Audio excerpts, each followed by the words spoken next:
করেছি, আমরা ক্রিকেট খেলার আয়োজন করেছি। এই সব কিছুই কিন্তু একটা উদ্দেশ্য ছিল।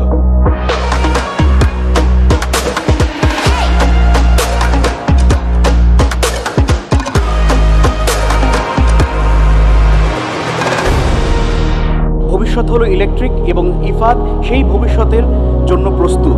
পথ চলাটা কিন্তু খুব ইজি ছিল না। সবসময় পিছু লেগে থাকো, ছেড়ো না। কিন্তু আমরা কোনোদিনও থেমে থাকিনি। অধ্যবসায় থেকে আজকে কিন্তু আমাদের এই পরিবারের আমরা আসতে পেরেছি।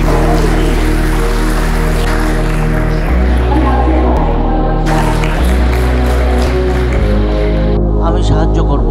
আসো আমরা সবাই মিলে চেষ্টা করি, ইনশাল্লাহ আমরা সুন্দর ভবিষ্যৎ গড়ে তুলতে পারবো।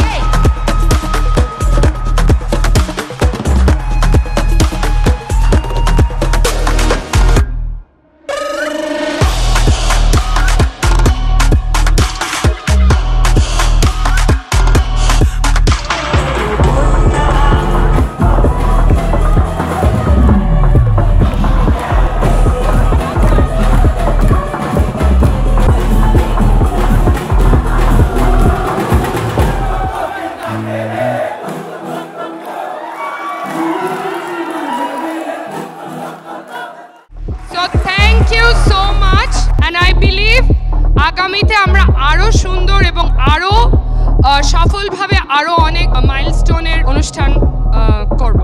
Thank you.